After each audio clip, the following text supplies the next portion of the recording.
WhatsApp guys, কি অবস্থা সবার? সবাই নিশ্চয়ই অনেক বেশি ভালো আছো, সুস্থ আছো, সুন্দর আছো। আমিও ভালো আছি, সুস্থ আছি, সুন্দর আছি। বাংলাদেশে এখন কি চলে? বাংলাদেশে এখন অনেক কিছু চলে। তার মধ্যে চলে হচ্ছে জুনিয়র সাকিব এবং শিখা। তো কাহিনী যেটা হইছে, বর্তমান সময়ে আমরা যে অনেক বেশি কাপল ব্লগ দেখতেছি, একজন আরেকজনকে গিফট করতেছে, খুব ভালো-মন্দ খাচ্ছে, একসাথে থাকতেছে, অনেক আনন্দ উল্লাস করে থাকতেছে। তো আসলে কি বাস্তব যে আমরা যে জিনিসটা ভিডিওর মধ্যে দেখি, বাস্তবেও কি আসলে সেইরকম সম্পর্ক তাদের মধ্যে থাকে? আমার কিন্তু মনে হয় না। অনেক জিনিস আছে যে জিনিসগুলো ব্যাকগ্রাউন্ডে ঘটে, আমরা দেখতে পাই না। আমরা মনে করি যে সেই কাপলটা অনেক ভালো আছে, অনেক সুন্দর আছে, তাদের লাইফস্টাইলটা অনেক সুন্দর।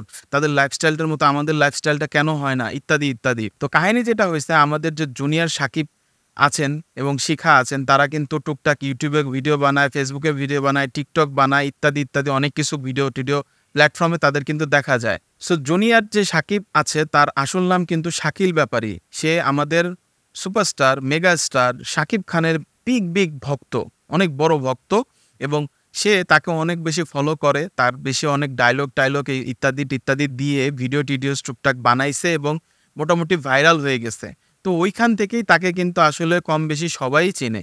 কিন্তু আসলে তার সাথে কি ঘটে গেল? প্রতিনিয়ত নিউজ হচ্ছে, বিভিন্ন ঘটনা ঘটতেছে, একজন আরেকজনকে মেরে ফেলতেছে, পারিবারিক কলহ নিয়ে। পারিবারিক কলহ থাকবে, কিন্তু একটা মানুষ আরেকটা মানুষকে নৃশংসতাভাবে হত্যা করবে, তার অঙ্গহানি করবে, ব্যাপারটা আসলে মোটেও কাম্য নয়। তো তাদের অনেক কেরিক্যাচাল আছে। কেরিক্যাচাল নিয়ে আমরা আসলে কোনো কিছু কথা বলতে চাই না। কিন্তু কাহিনী যেটা হইছে, গত রাতে আমাদের জুনিয়র সাকিবকে বিয়ারের সাথে ঘুমের ওষুধ মিশিয়ে এবং অনেক মাংস-টাংস খাওয়ায় তাকে হচ্ছে ঘুম পাড়ায় দিছে। তো ঘুম পাড়ায় দেওয়ার পরবর্তীতে সে যখন গভীর ঘুমে চলে গিয়েছে, তখন তার যে পুলিঙ্গটা আছে, সেই পুলিঙ্গটা কিন্তু কেটে ফেলা হয়েছে এবং এইটা কাটছে হচ্ছে শিখা। পুলিঙ্গটা কাটার পর নিজের হাতে করে বসেছিল এবং পরবর্তীতে স্থানীয়রা 999 এ ফোন করে পুলিশকে ডাকার পর তাকে উদ্ধার করা হয়। কতটা মানুষ হিংস্র হলে আসলে এই ধরনের কাজ করতে পারে?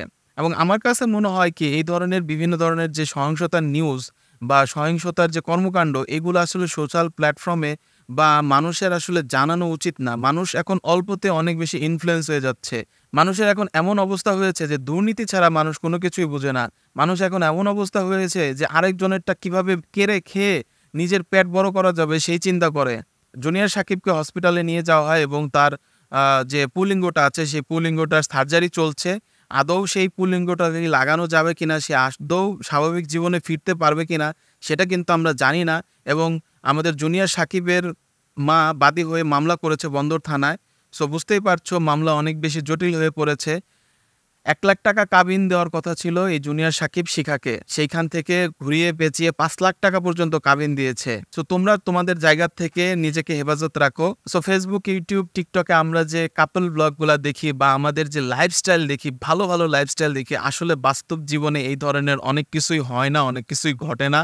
তো সুতরাং কারোটা দেখে ইনফ্লুয়েন্স হয়ে নিজের জীবন, যৌবন এবং আখিরাত, পরকাল যেটাই বলি, এগুলা ধ্বংস করার কোনো মানে হয় না। দেখা হবে নতুন কোনো ভিডিওতে। সে পর্যন্ত সবাই ভালো থাকো, সুস্থ থাকো, সুন্দর থাকো। আল্লাহ হাফেজ। আসসালামু আলাইকুম ওয়া রাহমাতুল্লাহি ওয়া বারাকাতুহু।